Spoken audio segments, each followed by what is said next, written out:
l'heure du chrono CAC. On n'a pas tellement d'indications sur le CAC Futur ce matin.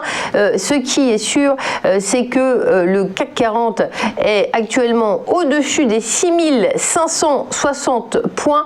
Je me tourne vers Antoine Quezada. Il est trader, il est formateur et il lit le marché français comme dans une boule de cristal. Il sait tout. Bonjour Antoine Quezada, merci d'être avec nous.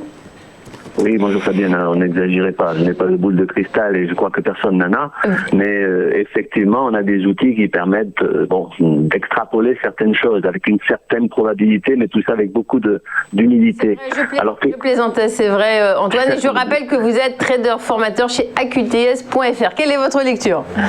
Absolument. Oui, donc le CAC vient d'ouvrir, là on est à plus 0,15%, on est à 6568 points. Donc légèrement au-dessus d'hier. Les futurs, effectivement, laissaient entendre ce genre de démarrage. Alors, on ouvre en hausse, mais malgré tout, on est là depuis hier. On a tapé, si vous regardez le graphique que je vous ai envoyé, qui est en fait exactement le même que vendredi dernier, puisqu'en fait, il n'y a que 2 bougies supplémentaires. Et ces 2 bougies supplémentaires, évidemment, sont les bougies vertes que vous avez sur la droite du graphique, c'est-à-dire la hausse que nous avons eue dès vendredi dernier et hier, et les fameux paliers de Fibonacci que j'avais mentionné, que j'avais tracé, vous pouvez vérifier que là, il y a une pertinence assez flagrante. C'est-à-dire que nous avions baissé de 61,8% du précédent mouvement haussier qui avait démarré, comme j'avais pu le dire déjà vendredi, entre le plus bas du 13 mai et le plus haut du 18 juin. Donc on avait retracé 61,8%, ce qui nous ramenait sur la zone des 6350 points. Et donc ça c'était en fin de journée jeudi. Donc le vendredi, on a eu cette hausse qui a permis au CAC de dépasser le palier des 38,2%, puisque les ratios Fibonacci sont, lorsqu'on les reprend dans l'autre sens, deviennent des résistances. Et vous avez vu, donc pour reparler du présent, vous avez vu qu'hier, on a clôturé pratiquement sur le niveau des 23,6, c'est-à-dire la zone des 6560 points, sur laquelle on a clôturé et sur laquelle on ouvre aujourd'hui, même si on est à peine au-dessus. Je voulais vous dire par là que ces points, donc ces limites de Fibonacci, ces ratios de Fibonacci donc sont très pertinents et ils vont continuer, je pense, à faire leur travail. C'est-à-dire que cette zone sur laquelle on se trouve là à l'instant même si on est légèrement au-dessus d'hier, ça va être une zone de résistance assez importante tout de même à dépasser. Alors donc les fameux 6560 points, c'est-à-dire les 23,6% de Fibonacci, si vous regardez bien mon graphique sur l'écran. Eh bien cette zone-là, elle constitue en même temps le point de contact avec la fameuse moyenne mobile à 20 unités de temps. Vous savez, celle qui, dans toute la tendance haussière, servait de support, et cette moyenne mobile, elle a été cassée il y a quelques jours. Et là, on revient à son contact, mais c'est une zone de résistance maintenant, de court terme bien entendu. Il n'y a aucune remise en question de la tendance de fond sur le moyen et long terme, mais à court terme, cette moyenne mobile 20, on est carrément dessus.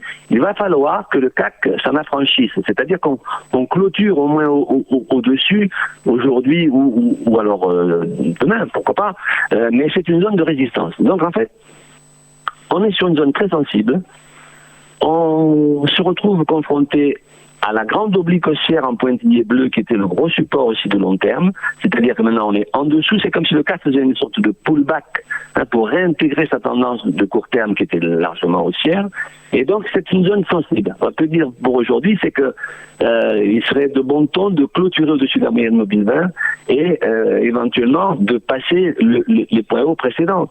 Les points hauts précédents, c'est-à-dire la zone ici qui est, alors je vais la retrouver à l'instant, la zone des 6588. C'est-à-dire qu'on va se retrouver avec ces 2 résistances-là. Les 6560 et les 6588 qui sont les plus hauts de la semaine dernière. Donc ça ne va pas être simple aujourd'hui.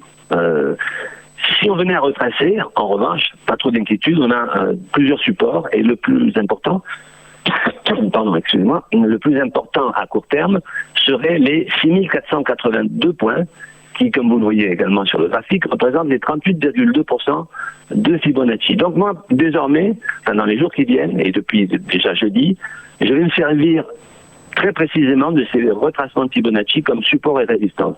Donc à surveiller aujourd'hui. Donc franchissement à souhaiter des paliers à 23,6 et support sur le palier à 38,2 à 6482. Donc on pourrait très bien rester un petit peu en latéral aujourd'hui.